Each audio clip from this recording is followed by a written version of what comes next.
El combate espiritual. Capítulo 36. Que para aprender a triunfar hay que aceptar las ocasiones que se presentan para combatir y no disgustarse por aquello que va contra nuestras inclinaciones. Para aprender a triunfar en cuanto a la virtud no basta con exponerse al combate, sino que hay que aceptar también y hasta con alegría aquellas cosas que se oponen a nuestras inclinaciones, sabiendo que cuanto más penosas y dolorosas nos resulten, tanto más provechosas llegarán a ser para nuestro adelanto espiritual. Y si imploramos constantemente la gracia y las ayudas de Dios, nada nos parecerá imposible de soportar y todo redundará a favor de nuestra perfección. Doble efecto de la oración.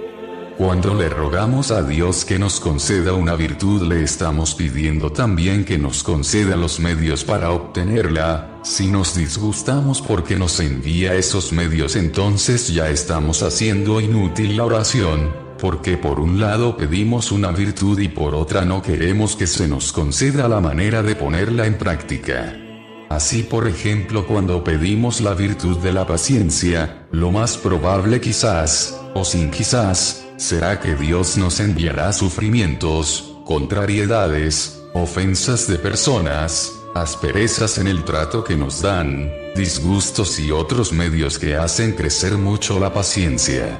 Y si le rogamos a nuestro Señor que nos conceda la virtud de la humildad, seguramente que Él permitirá que nos lleguen humillaciones y tratos duros y hasta debilidades que nos desprestigien un poco. Es que sin humillaciones jamás seremos humildes y sin contrariedades nunca adquiriremos la paciencia. Muchas de las más admirables virtudes son fruto de adversidades que Dios permite que nos lleguen, las cuales si se sufren aceptando la voluntad del Señor, contribuyendo maravillosamente para formar en nosotros las virtudes que más estamos necesitando. Dominarse en lo pequeño.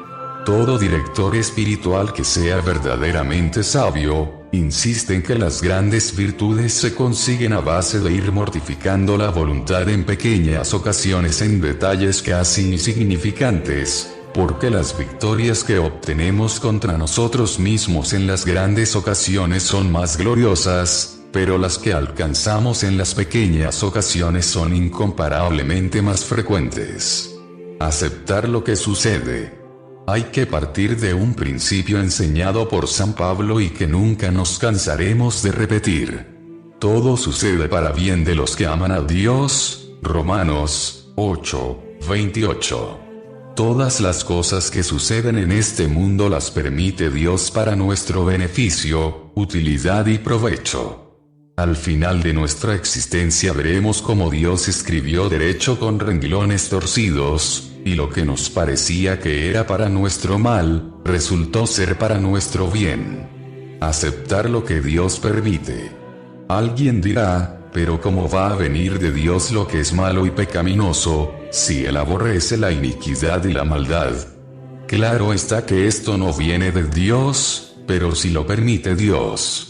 Él podía muy bien hacer que eso no sucediera. Pero si permitió que nos sucediera y nos ama inmensamente, por algo habrá permitido que nos haya sucedido. A Job los que le quitaron sus bienes eran ladrones y los que le mataron sus empleados eran unos asesinos, pero él no se dedicó a echarles la culpa a ellos, sino que exclamó, Dios me los dio, Dios me los quitó, bendito sea Dios. A Jesús los que lo crucificaron y azotaron eran unos malvados, pero él decía, Padre, si no es posible que se aparten de mí estos sufrimientos, que no se haga lo que yo quiero, sino lo que quieres tú. No dice, lo que quiere Pilato, o lo que quiere Caifás, sino lo que quieres tú. Porque era el Padre Dios el que permitía que esto sucediera, y era para gloria de Jesús y salvación nuestra. Y si los ataques vienen de los que nosotros hemos favorecido, algunos dicen, yo sí aceptaría con paciencia que me ofendieran y me trataran duramente las personas a las cuales no les he hecho ningún favor. Pero lo que no puedo tolerar es que las ofensas y menosprecios me las hagan personas que yo he favorecido y ayudado. Ante esta situación hay que recordar quiénes fueron algunos de los que ofendieron a Jesús. Por ejemplo, Judas, uno que durante 3 años lo había visto hacer saltar a los cojos, cantar a los mudos, ver a los ciegos, y quedar libres a los endemoniados. Le había escuchado a Jesús los más bellos y conmovedores sermones que se han pronunciado en el mundo y había presenciado día por día y hora por hora lo que es la vida y el comportamiento de un ser totalmente santo. ¿Y qué hizo este hombre que había recibido del Redentor el honor más grande de la tierra, ser uno de sus 12 apóstoles?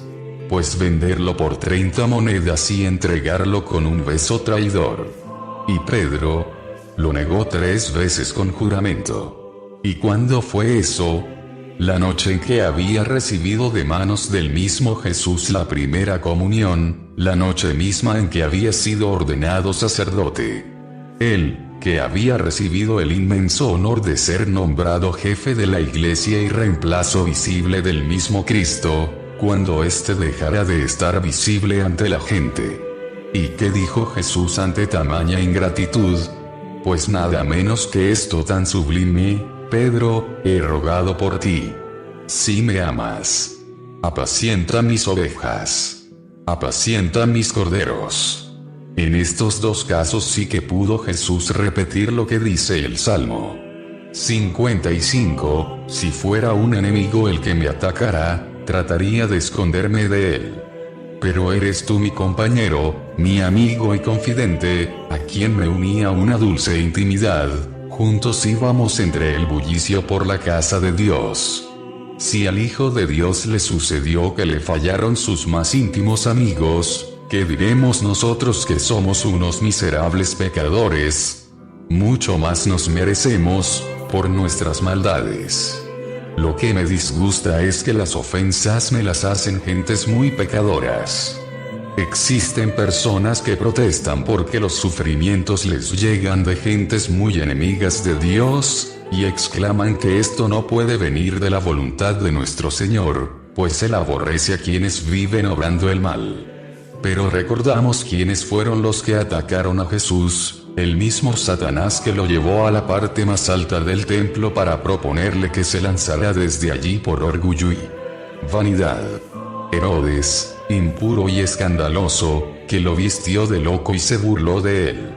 Caifás y Anás, que eran unos envidiosos y avarientos, que odiaban con toda el alma. Si Jesús aceptó los sufrimientos que le venían de personas tan malvadas, ¿no vamos a aceptar también nosotros los padecimientos que nos llegan de gentes que son más débiles que malas? Y las tentaciones, algo que seguramente no desearíamos tener de ninguna manera y nunca, son las tentaciones, especialmente aquellas que más nos humillan. Esos sentimientos inconfesables que no somos capaces de hacer que no nos lleguen. En este caso sí que se necesita valor, paciencia y resignación para no protestar contra lo que nos está sucediendo. Y recordar lo que Dios le respondió. Y recordar lo que Dios le respondió a San Pablo cuando este apóstol le rogaba con tanta insistencia que le alejara aquel aguijón de la carne que lo abofeteaba. Le dijo el Señor: te basta mi gracia y mi ayuda. Porque en la debilidad brilla mejor mi poder. Segunda de Corintios 12:9.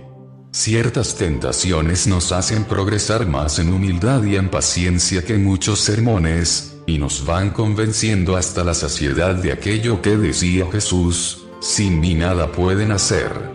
La tentación no nos hace más débiles, pero sí descubre todo lo miserables y débiles que somos.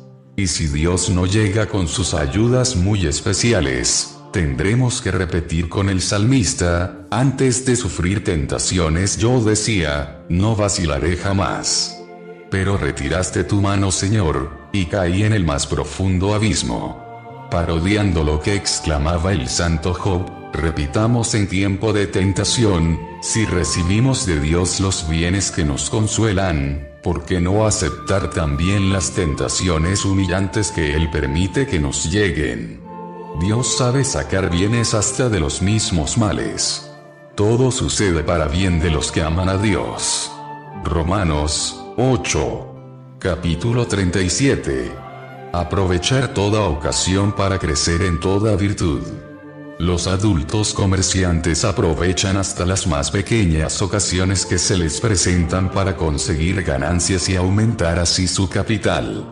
Algo parecido deberíamos hacer nosotros en cuanto a las virtudes, no dejar pasar ninguna ocasión que se presente, sin conseguir alguna ganancia en alguna virtud, y así ir aumentando nuestra santidad y el premio para la eternidad. Una principal y muchas secundarias. Hemos venido insistiendo en que en cada época de la vida hay que proponerse conseguir alguna virtud, poniendo en su consecución mayor esfuerzo que el que se les dedica a las demás, porque esa virtud la estamos necesitando más que las otras. Pero esto no quiere decir que dejemos de tratar de crecer en toda otra virtud. Hay que hacer como los buenos estudiantes que se proponen especializarse en una ciencia determinada, que es la que más les va a servir en su futura profesión, pero no por ello dejan de estudiar también varias ciencias más. Algunos ejemplos. Supongamos que nos critican por una buena acción que hemos hecho con buena intención. Esta es una buena oportunidad para practicar la virtud de la rectitud de intención, que consiste en no preocuparnos sino de lo que opine Dios, y no de lo que opine la gente. O que nos dan una corrección con palabras duras y hasta ofensivas, o nos niegan de manera fría y áspera un favor que pedimos. Qué buena ocasión para practicar la virtud de la humildad. Y si un alimento está desabrido o desagradable y la comida no es de nuestro gusto y es escasa y mal preparada, o servida de mala gana, maravillosa ocasión para practicar la virtud de la templanza o mortificación. Y cuando nos llegue algún dolor o enfermedad, qué mejor ocasión para cultivar y hacer crecer la virtud de la paciencia. ¿Y qué debemos pensar entonces? Supongamos que nos tratan mal o nos sucede algo desagradable. Pensemos entonces, no hay castigo alguno que pueda igualarse a mis culpas. Muchísimo más es lo que merezco por tantas maldades que hemos cometido. Cuando un pobre nos pide una limosna y no sentimos mucho deseo de darla, recordemos lo que dice el libro de los Proverbios: quien da al pobre, le presta a Dios, y Dios le devolverá, y pensemos, voy a dar a este pobre, y el buen Dios me sabrá devolver todo multiplicado. Si nos llegan contrariedades y las cosas suceden de manera muy distinta a la que deseábamos, pensemos, en nuestro Señor el que ha permitido estos males que me suceden. Él me ama y si permite que sucedan es seguramente porque de ellos va a sacar un gran bien. La mosca y la leche. Los campesinos cuentan que 2 moscas cayeron en una taza de leche. La una se desanimó y se dejó ahogar, pero la otra pataleó y movió tanto sus paticas que logró formar nata y se sentó sobre dicha nata y consiguió sobrevivir. Así nosotros, cuando llegan los momentos difíciles y amargos podemos tener 2 modos de obrar: el uno, desanimarse y dejarse derrotar. El otro, tratar de sacarle la mayor ganancia posible a esa dolorosa situación, patalear, o sea esforzarse por superar esa situación difícil, y así lograr conseguir victorias en la tierra y premio en el cielo. El que fue atacado a limonazos. Dicen que un actor principiante no supo actuar en el teatro de manera que agradara al público, y los asistentes llenos de disgusto salieron a la calle, compraron limones y vueltos al escenario lo atacaron a limonazos. Y el paciente actor recogió todos los limones, los puso en una carretilla, salió a la calle, los vendió y así consiguió sus buenos centavos. ¿No será esta una figura de lo que nosotros podemos hacer cuando la vida nos ataca con incomprensiones, amarguras y malos momentos? Recoger todo esto y hacer una buena limonada ofreciéndolo todo a Dios con la mayor paciencia que nos sea posible. Capítulo 38. Que es necesario hacer un plan de vida. Tratar de cumplirlo cada día y no imaginar jamás que ya lo estamos cumpliendo exactamente. Muchísimas personas que se han dedicado a educarse a sí mismas, han constatado que uno de los medios que más ayudan a progresar en la virtud es el hacerse un plan de vida y esforzarse día por día para cumplirlo lo mejor posible. Es necesario proponerse darle una gran importancia a llegar a ser una persona virtuosa, alguien que se dedica a obrar el bien y a tratar de tener contento a Dios, y concederle más valor a esto que a cualquier título de honor o de gloria. Desde ahora mismo hay que proponerse trabajar en la propia personalidad y hacer el propósito de no dejar un solo día de luchar por conseguir la propia perfección. Algo que no es fácil. Los principiantes se imaginan que el crecer en perfección no les va a resultar difícil, porque como creen saber qué es lo que deben hacer y evitar, no ven por qué no van a ser capaces de hacer lo uno y evitar lo otro. Pero muy pronto se darán cuenta de que esa tarea emprendida es mucho más difícil de lo que se habían imaginado y de lo que su engañoso optimismo les decía.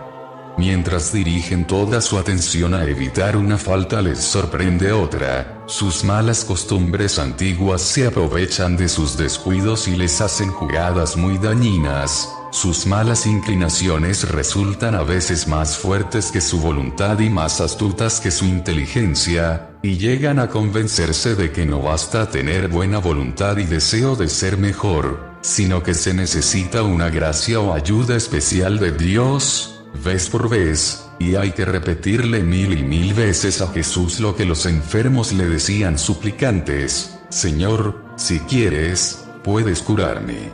Y Él nos responderá muy frecuentemente lo que tantas veces dijo a los que iba a curar: sí, quiero. Quedas curado. Una lista importante, hay que hacer una lista de las virtudes que nos parecen más importantes y que más necesitamos conseguir, y dedicarse a repetir y repetir actos de esas virtudes hasta irse formando la costumbre de obrar conforme a ella. Pero no afanarse por conseguirlas todas de una vez, sino una tras otra. La adquisición de la virtud anterior facilita la de la siguiente. Los maestros en arte aconsejan siempre hacerse un plan de lo que se va a hacer o conseguir. Así hay que hacer en lo espiritual, trazarse un plan: ¿qué es lo que deseo obtener? ¿Cuáles virtudes quiero practicar? ¿Cómo las estoy practicando? ¿Qué éxitos y qué fracasos voy teniendo en su consecución? Quitar malezas. El que trabaja en una finca extensa no se propone de una vez acabar con todas las malezas de su finca, sino que las va arrancando poquito a poco, hasta ir despejando de malas hierbas el campo. Así hay que hacer en el alma, proponerse poco a poco ir eliminando esas faltas que cometemos contra las virtudes que tratamos de practicar e ir arrancando las que van volviendo a aparecer. Y para esto decir frecuentes oraciones jaculatorias encomendando al Señor que nos ayude a ilumine. Impresionantes descubrimientos. Si nos examinamos frecuentemente acerca del modo como estamos cumpliendo nuestro plan de vida, nos vamos a sorprender al encontrar en nosotros mismos muchas más faltas de las que habíamos esperado, pero tendremos también la satisfacción de comprobar que poco a poco va disminuyendo el número de nuestras faltas. Jamás creer que ya hemos llegado. No debemos persuadirnos nunca de que hemos adquirido un grado eminente de virtud, o que hemos triunfado enteramente de alguna pasión. Esto nos llevaría a dejarnos llevar por el orgullo, a descuidar nuestras defensas y a tener luego las más humillantes caídas. Sigamos el consejo del apóstol. Quien está en pie, tenga mucho cuidado para no caer. Primera de Corintios 10:12. Capítulo 39. Que quien desea obtener victorias en el combate espiritual tiene que aceptar recibir heridas, sufrir dolores, tener caídas y padecer desilusiones. Los dos caminos de Hércules. La antigua leyenda contaba que cuando el futuro campeón Hércules era todavía muy joven, una vez soñó que se le presentaban dos caminos, el uno ancho, fácil en suave descenso, lleno de rosas sin espinas, de restaurantes y bailaderos, de juegos y de delicias, y tenía un letrero que decía: este es el camino de la facilidad y del no esfuerzo.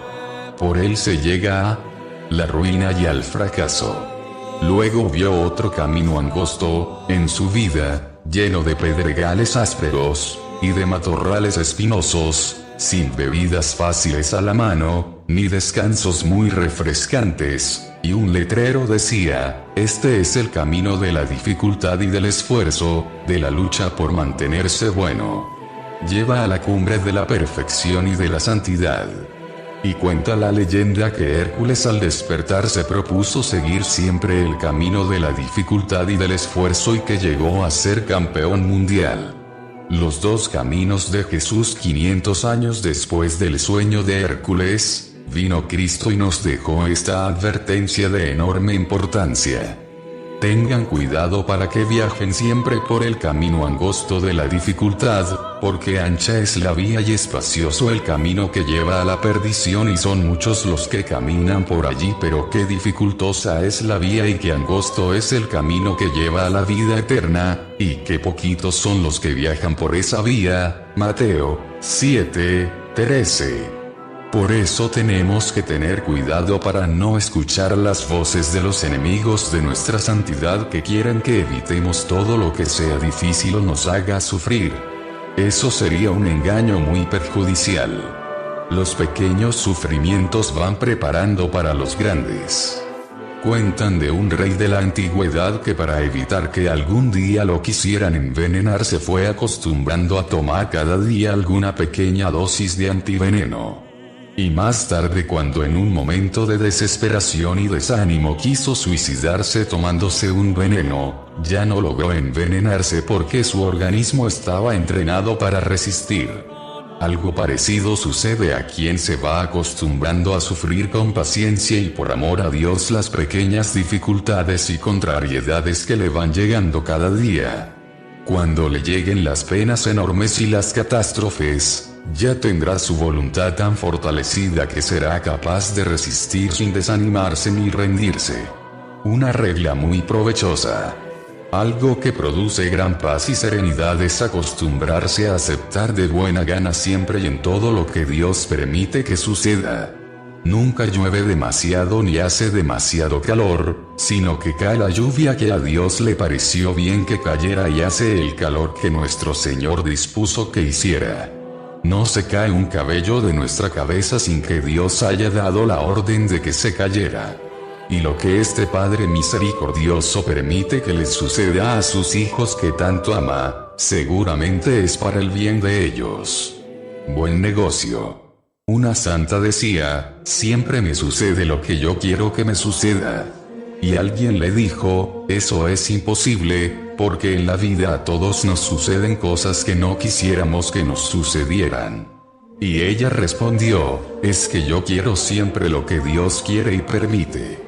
Y como únicamente sucede lo que Dios permite que suceda, así sucede siempre lo que yo quiero. Como deberíamos tener muchas veces en nuestros labios aquella bellísima oración de Jesús en el huerto: Padre Celestial, que no se haga lo que mi naturaleza humana desea, sino lo que quieres tú. Marcos 14:36. Y los pecados y tentaciones. Nuestros pecados no son voluntad de Dios sino fabricación nuestra. Pero hasta de ellos puede sacar bienes nuestro Señor porque nos vuelven más humildes, más comprensivos con los débiles y nos hacen sentir más necesitados del perdón y de la ayuda de Dios. Pero debemos odiarlos y aborrecerlos siempre. Y las tentaciones, estas sí que son una cruz pesada, cansona y dura de llevar. Nos atacan como perros rabiosos en todos los caminos de la vida. Ladran y aúllan ante la puerta de nuestra alma como lobos buscando una presa para destrozar. Como moscas cansonas e inoportunas zumban en nuestros oídos frecuentemente. Quisiéramos no tenerlas si nos llegan. Desearíamos vencerlas si nos derrotan. Como murciélagos tenebrosos revolotean frente a nuestros ojos constantemente. Cuando arde el fuego de la lujuria, la carne se revela como una loca enfurecida. Hasta los más grandes santos como San Pablo tuvieron que suplicarle a Dios que les alejara este aguijón de la carne que los abofeteaba. Afortunadamente también para todos los que las sufrimos, dijo Jesús: vengan a mí todos los que están agobiados, que yo los aliviaré. Mateo 11:28. Y a cada uno nos repite lo que le dijo a San Pablo: te basta mi gracia, que en la debilidad brilla más mi poder. Segunda de Corintios 12:9. Debilidad total. ¿Cuántas veces pensamos que vamos a tener un día perfecto? No se ve ninguna nube en el horizonte. Y se presenta una ocasión y ya no nos detenemos, y no oponemos ninguna resistencia y no pensamos en las consecuencias de nuestra maldad. A los pocos momentos quedamos fuera de combate, del máximo deseo de no pecar pasamos, enseguida al pecado. No somos capaces de hacer llegar a la memoria el recuerdo de las amarguras que nos trajo la falta pasada, estamos indefensa ante la primera excitación, a nuestra mente no acuden las tremendas consecuencias que nuestra falta va a tener, creemos que ahora sí seremos capaces de controlarnos y fracasamos una vez más. No nos queda sino una solución: lanzarnos como un cohete a las alturas a buscar la ayuda de Dios. Lo que dijo una santa. Un alma de elevadísima espiritualidad decía: vi que me rodeaba una gran cantidad de enemigos espirituales con toda clase de armas mortíferas y yo no tenía por dónde huir sin que me hirieran gravísimamente, y entonces clamé al Señor y Él extendió su mano, me sacó de allí y me dijo: confía en mí y te libraré. Hagamos algo semejante en los momentos de tentación y ofrezcamos al Señor este sufrimiento tan molesto y humillante de sufrir continuos ataques espirituales, y recordemos que la ventaja de sufrir tentaciones es que nos conservan comprensivos con los demás. Y los recuerdos amargos y las desilusiones. Otro de los sufrimientos que nuestro Creador permite que tengamos que padecer es el recordar lo triste y humillante y doloroso que nos ha sucedido en lo pasado. Quisiéramos olvidarlo y borrarlo de nuestra memoria, pero ahí se queda todo esto. Como un zumbido perpetuo en un oído, como una nube que no se aleja de un ojo. Aceptando todo esto con paciencia y por amor a Dios, estamos ganando más premio para la eternidad que el que quizás imaginamos. Los remordimientos. En la vida seremos capaces de olvidar muchas cosas, nombres de personas, sitios por donde hemos pasado, palabras que hemos oído, etc. Pero algo que no podremos olvidar nunca jamás, son los pecados graves que hemos cometido. Estos se quedan imborrables como un tatuaje, en la memoria. Cuando un enamorado va a una playa, pide a un costeño que le escriba como tatuaje en su brazo el nombre de su amada. Pero sucede después que pelea con esa mujer y deja de amarla, y sin embargo tendrá que llevar para siempre en la piel de su brazo ese nombre, porque quedó allí imborrable. Así sucede con nuestros pecados, ya no los amamos, ahora los aborrecemos, pero su recuerdo estará para siempre grabado en nuestra memoria. Que nos sirva este tormento como penitencia por todo el mal que hemos hecho. Y lo mismo digamos de tantos recuerdos tristes de la vida pasada que no logremos evitar. Con razón decía un psicólogo: si la gente no recordara lo triste que le ha pasado en la vida, sino lo alegre y gozoso que le ha sucedido, no habría neuróticos. Que el Señor tenga piedad y vaya borrando de nuestra mente esos dolorosos recuerdos, pero mientras Él no permita que se vayan, ofrezcámoslos como penitencia por nuestros pecados. Dice Jesús: vengan a mí todos los que están cansados y agobiados, que yo los aliviaré. Mateo 11:28. Capítulo 40. Que es necesario evitar las exageraciones, porque éstas traen más mal que bien. Existe un grave peligro en el combate por adquirir las virtudes y consiste en exagerar en los actos buenos que hacemos y en las penitencias que nos imponemos. San Pablo dice que Satanás se disfraza de ángel de luz para engañarnos. Segunda de Corintios 11:14. Y esto lo hace muchas veces incitándonos a que cometamos exageraciones en la piedad, y así nos debilitemos y nos cansemos pronto y tengamos que abandonar el camino hacia la santidad. Le interesa que nos convenzamos de que estamos realizando cosas grandes y así nos llenamos de vanagloria. Las lecturas. A ciertas personas principiantes les llega tal fervor por la lectura, al notar que las buenas lecturas elevan su espíritu y transforman su alma, que se dedican con demasiada voracidad a leer y leer hasta cansarse mentalmente. Cuando el gobernador de Judea quiso desacreditar a San Pablo, le dijo: «Está loco Pablo. Las demasiadas lecturas le han hecho perder la cabeza». Hechos 26:24. Esto no era cierto, y por eso el apóstol le respondió: «No estoy loco, y las palabras que he dicho son verdaderas y provienen de una mente equilibrada y de buen juicio». Pero en algunas personas sí se da el caso de que les llega un apetito desordenado de leer y leer, de todo, y casi sin digerir lo que leen, y con afán y precipitación y queriendo llegar a la máxima sabiduría en muy poco tiempo, y lo que obtienen es un cansancio mental. Así como el no leer o el leer muy poco lleva al raquitismo mental y al enanismo espiritual, el leer demasiado y con precipitación y afán, lleva al cansancio y agotamiento. Con razón dice el libro de los Proverbios: «La miel es sabrosa y provechosa, pero si se come en demasía empalaga». Debes comer únicamente lo suficiente, porque si exageras te producirá hartura y hasta vómito. Proverbios 2:16. Y una miel muy provechosa para el alma son las buenas lecturas.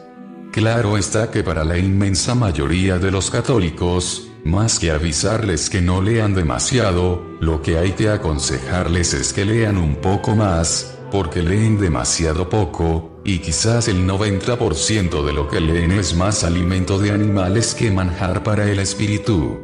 Lee noticias, curiosidades, escándalos y otras cosas mundanas, pero lecturas que lleven al alma hacia la santidad, qué poquitas son en realidad las que leen. Un gran director espiritual aconseja siempre: lean libros religiosos, y prefieran siempre los de aquellos autores que tienen detrás de su nombre una S, o sea, libros escritos por santos.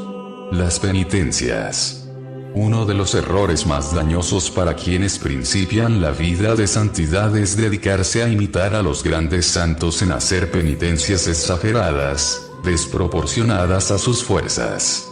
Los campesinos repiten un adagio: más útil es para nuestro trabajo un burro vivo que nos ayude a llevar las cargas, que un sabio que esté muerto en el cementerio. Algo parecido deberíamos decir en la vida espiritual: más trabajo puede hacer uno que conserva su salud teniendo prudencia en no exagerar en las penitencias que uno que pierde su salud exagerando en sus mortificaciones.